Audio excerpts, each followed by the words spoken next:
And now, a story from the Appleseed. So this story actually comes from the Maya people in Guatemala. And there are many versions of this story.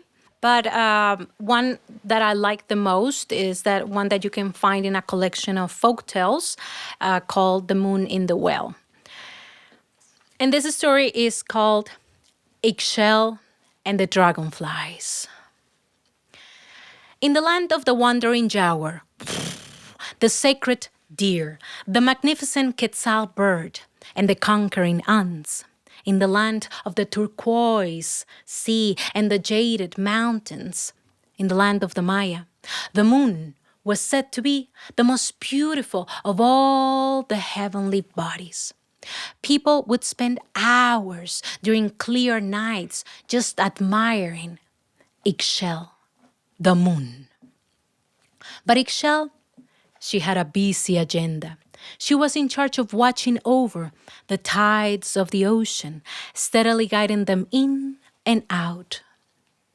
She would also help sway over the pulse of life, female, fertile cycle, and agriculture. And she would guide midwives, healers, and weavers.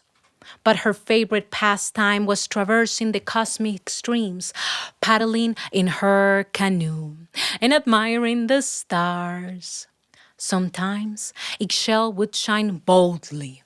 Other times she would completely wrap herself beneath her silken shawl, so no one would get to see, not even a sliver of her luminous cheek. And then in silence, she would glide across the Milky Way. In the meantime, Itzamna, the sun, was secretly in love with her. Oh, he would watch her as much as he could. He would strain his ray lights trying to catch a glimpse of her.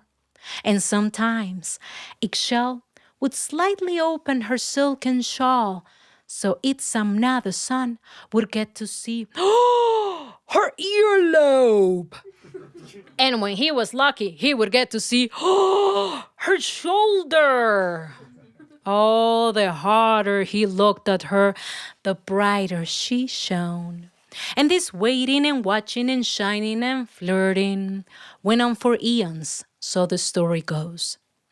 In the land of the Maya, there are two seasons, the calm season and the storm season. And the storms were created by Chak, the rainmaker. And Chak will get really bored during the calm season. And you know what happens when the gods get bored, right? They tend to gossip. And Chak loved stirring things up. So one day, Chak went to the moon's palace while Ixchel was away to visit her guardian, her abuelo, grandfather. And so Chak said, "Ay, abuelo, grandpa, you know that I see things everywhere. And just the other day, I saw a glint in the sun's eye. It's some Nas eyes for Ixchel. Ugh." Well, abuelo grandfather knew that Chak was prone to theatricals. So he said, I Chak, I haven't seen anything different. Not really. But Chak insisted. Well, to me, just to me, not that everybody's talking about this yet, but to me, it's some Nas ray lights. The sun ray lights are like arrows of desire for Ixchel. Ugh! When Chak left, grandfather Abuelo could not get that thought out of his mind. This was unthinkable. Itzamna, the sun, and Ixchel, the moon, could not come together. Ixchel's domains was of the night and guiding midwives, healers, and weavers, while Itzamna's, the sun's, domains was of the day and nourishing the crops. If these two were going to come together, do you know what that is? Don't think too hard. You're thinking too hard. An eclipse? An eclipse. Yes, if an eclipse would happen, floods and darkness would come upon the earth. No, no, no, no, no. That had to be stopped. In the meantime, Jack was bored to death. And this time he decided to pay another visit to another fellow that lived on top of the Jade Mountain. Vulture. Hey! So Jack said, "You know, Mr. Vulture, that I hear things everywhere. And just the other day I heard that whoever gets to marry Ixchel will become the king of the skies." Well, when Jack left, Vulture could not get that thought out of his mind. These were not the times where Vulture was already eating dead meat. That's another story. But he was already eating rotten vegetables and well-matured fruits, which not exactly makes him an attractive suitor. And the whole idea of becoming the king of the skies was certainly an intriguing thought. Well, Vulture was a meek fellow, but he was quite persistent.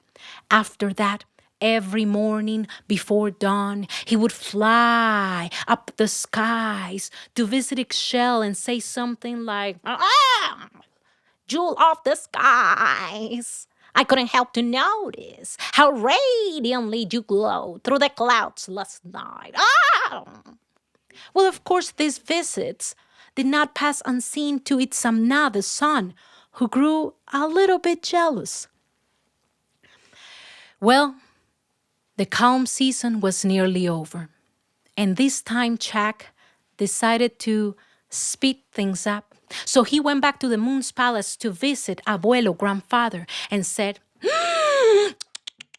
"Abuelo, grandfather, everybody is talking, and they are saying that Vulture is planning to elope, run away with Ixchel, and to prevent that, Itzamna the sun is planning to kidnap her."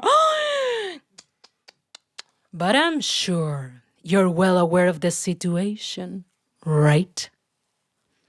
Well, of course, grandfather was not. But he pretended to be. So he said, "Of course, Jack, of course. I am well aware of the situation, but I'm still trying to decide on what to do. Oh, Jack knew what to do. And so Jack said, "Well, abuelo, you know I like to brainstorm. And I've been steering some thundery ideas." And so Jack went on telling grandfather what he had been thinking, more so what he had been scheming. And at the end, Abuelo grandfather was convinced of this conspiracy, and he was encouraging Jack to be brave and bold in that heroic mission that he was embarking. But honestly, if the rumors of this love triangle were true or not, we really don't know. Well, so what was special about that day? Jack was poised upon the sea, ready to release the biggest storm ever seen. First, he brought down the clouds. Then he sent his fierce winds that came with so much violence. They went everywhere, and they announced that everybody needed to find shelter. Then he sent his thunderclaps, ba-bum, and they came so violently that they nearly jolted the morning star Venus out of his place in the skies. But the worst was about to come. Jack had readied his axes, and he began to toss the axes against the clouds. And when the axes were hitting the clouds, they were creating lightning bolts. And the lightning bolts began to strike the earth here and there, here and pa! There. One of those lightning bolts struck Ixchel. She fell from the skies and sunk into the waters of the ocean. and fearing for her life, she turned herself into a crab. And then she let herself go, thinking that she would be just fine. But she was wrong. Jack was so blinded by his own rage that the lightning bolts began to pierce the waters of the ocean, hitting her here and there, here and there. Until Jack grew bored and calm came back. Ixchel's lifeless body was found floating in the waters of the ocean next to her canoe. Then, to rescue the pieces of her lifeless body, came, crossing the oceans, the forests, the mountains, the deserts, 400 dragonflies. And they gently picked up Ixchel and placed her on her canoe. And then they took her canoe back to the moon's palace, to her abuelo, grandfather, who was devastated. Ay, mi niña. Grandfather couldn't believe it. He couldn't help but to blame himself for what had happened to his granddaughter. If only he hadn't listened to Jack, to his gossip. For 13 days and 13 nights, grandfather grieved. For 13 days and 13 nights, the 400 dragonflies covered Ixchel and her canoe, as if her canoe was her coffin. And they hummed, hummed, hummed, hummed. On the 13th night, grandfather asked the dragonflies if they could take her to the cenotes, the entrances of the underworld. It was time to say goodbye. And so, the 400 dragonflies elevated themselves in the air and flew away. But to grandfather's surprise, Ixchel was no longer dead. Instead, she rose up, full of life. All those days and nights that the dragonflies had been humming, they were not grieving for her. They were not giving her a farewell. They were filling her up with their life force. Ixchel resumed her place in the skies as the moon goddess of the Maya. And of course, she resumed her busy agenda. As for what happened to Jack and Vulture, well, those are two different stories.